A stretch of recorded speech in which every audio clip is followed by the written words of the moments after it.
दर्शक नमस्कार। तिब्बत टिभीको नेपाली प्रसारणमा स्वागत छ। यस हप्ताको तिब्बत परम्परा दलाइ लामा ज्यू र केन्द्रीय तिब्बती प्रशासनको साप्ताहिक समाचारहरूका साथ म लुडुसँगको उपस्थित भएको छु। सुरु गरौँ यस हप्ताका प्रमुख समाचारहरू संक्षेपमा। टिसिबी र उत्तर अमेरिकी तिब्बती संघले परमपावन ज्यूलाई दीर्घायु प्रार्थना सेवाको आयोजन। परमपावन ज्यू र केन्द्रीय तिब्बती प्रशासनद्वारा बेलायत र इटलीका नयाँ प्रधानमन्त्रीहरूलाई बधाई व्यक्त। केन्द्रीय तिब्बती प्रशासनले टिसिबीको 62औं स्थापना वार्षिक उत्सवमा सहभागिता। सिजोङ पेम्बा छिरिङद्वारा उत्तर पूर्वी भारतको भ्रमण। सभामुख बोसोनाम टेम्पेद्वारा अमेरिकी सिनेट स्टाफसँग भेट। सेराजे गुम्बाद्वारा बौद्ध भिक्षुहरूको लागि बीए मानर्थ कार्यक्रम सुरु। अब समाचार विस्तारमा।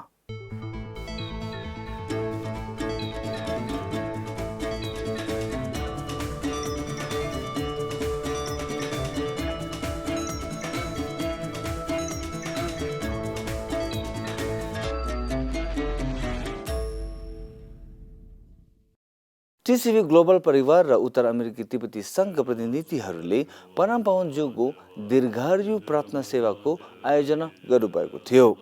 लिङ रिम्बुछेद्वारा दीर्घायु प्रार्थनाको नेतृत्व गरेर कार्यक्रममा भाग लिनको लागि टिसिबी ग्लोबल परिवारका 700 र उत्तर अमेरिकी तिब्बत संघबाट 150 जना गरी अनुमानित 5000 मानिसहरू भेला भएका थिए। यस हप्ता परमपावन दलाइ लामा ज्यू र केन्द्रीय तिब्बती प्रशासनद्वारा बेलायत र इटलीका नयाँ प्रधानमन्त्री श्री ऋषि सुनक र जर्जिया मेलोनीलाई प्रधानमन्त्रीको रूपमा नियुक्ति भएकोमा बधाई दिनुभयो। आफ्नो पत्रमा परमपावन ज्यूले तिब्बती जनताको स्वतन्त्रता र मर्यादाको आकांक्षाप्रति निरन्तर सहयोग गरेकोमा ग्रेट ब्रिटेन र इटलीका जनताप्रति गहिरो कृतज्ञता व्यक्त गर्दै नयाँ प्रधानमन्त्रीको सफलताको कामना गरेका छन्। साथै आफ्ना जनताको आशा र आकांक्षा र शान्तिमय संसार निर्माण गर्न अपिल गर्नुभएको छ। सिजोङ पेम्बा छिरिङ र निर्वासित तिब्बती संसदका सभामुख बोसोनाम टेम्पेले तिब्बतको अहिंसात्मक सङ्घर्षले निरन्तर र अटल सहयोग गरेकोमा बेलायत र इटलीका जनता र सरकारप्रति कृतज्ञता व्यक्त गरेका छन्। सभामुख बोसोनाम टेम्पेले भारतीय राष्ट्रिय काङ्ग्रेसको अध्यक्षमा निर्वाचित भएकोमा श्री मल्लिक अर्जुन खड्गेलाई हार्दिक बधाई पनि दिनुभएको छ। केन्द्रीय तिब्बती प्रशासनद्वारा टिसिबीको 62औं स्थापना दिवसमा प्रशंसा गरेको छ। आफ्नो मुख्य सम्बोधनमा सिजोङ पेम्बा छिरिङले परमपावन ज्यूकी दिदी छिरिङ डोल्मा र बहिनी जिन्सुन पेम्माले परमपावन ज्यूको निर्देशनमा निर्वासित तिब्बती समुदायको सबैभन्दा ठुलो र पुरानो शैक्षिक संस्थानहरूमध्ये एक बनाउनका लागि उनीहरूको प्रशंसा गर्नुभयो।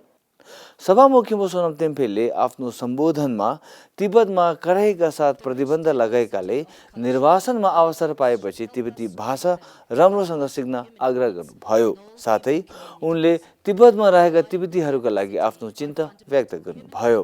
विद्यालयको 62औं स्थापना वार्षिक उत्सव मनाउन गत आइतबार अप्पर टिसिबी विद्यालयमा 100औं संकाय पूर्व विद्यार्थी र कर्मचारीहरू भेला भएका थिए। सिजोङ पेम्बा छिरिङले यस हप्ता देहरादूनमा रहेको साक्या कलेजको 50औं स्थापना दिवसको कार्यक्रममा भाग लिनुभयो र सिजोङले यस हप्ता आइतबार मसुरी होम स्कुलको 60औं स्थापना वार्षिक उत्सवको अवसरमा पनि सहभागी हुनेछ। सिजोङले अर्को हप्ता भारतको उत्तर पूर्वी क्षेत्र नालन्दा जिल्लाको राजगिर शहरको भ्रमण गर्ने कार्यक्रम छ। निर्वासित तिब्बती संसदका सभामुख बोसोनाम टेम्पेले सिनेट विदेश सम्बन्ध समितिको व्यावसायिक कर्मचारी सदस्य म्यागी डोहर्टी, सिइसिसीको कर्मचारी निर्देशक म्याट स्क्वायरी र आइसिटीका अन्तरिम उपाध्यक्ष र तिब्बती संसदका पूर्व सदस्य तेन्चो ग्याचोलाई 25 अक्टोबर 2022मा उनको कार्यालयमा भेट्नुभएको छ। कर्मचारीहरूसँगको भेटमा सभामुखले परमपावन ज्यूको नेतृत्वमा तिब्बती राजनीतिको प्रजातान्त्रिकरण प्रक्रिया र निर्वासनमा रहेको तिब्बती संसदको कार्यशैलीबारे कुरा गर्नुभयो।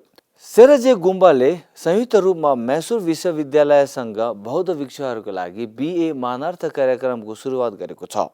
सेराजे गुम्बा तिब्बती बौद्ध सम्बन्धको प्रख्यात विहार विश्वविद्यालयहरूमध्ये एक हुन्। अब मैसूर विश्वविद्यालयको मान्यताभित्र 3वटा विषयहरू प्राचीन तिब्बती भाषा, प्राचीन दर्शन, प्राचीन मनोविज्ञानमा बीए सम्मानको एक विशेष कार्यक्रमको प्रस्तुत गरेको छ। यस ऐतिहासिक विकास अरुणाचल प्रदेशका माननीय मुख्यमन्त्री श्री पेमा खाण्डुद्वारा अनुग्रह गरिएको थियो। हस्त यसैको साथ आजको लागि नेपाली समाचार यति नै। अर्को हप्ता फेरि भेटौँला। तसिदेले नमस्ते।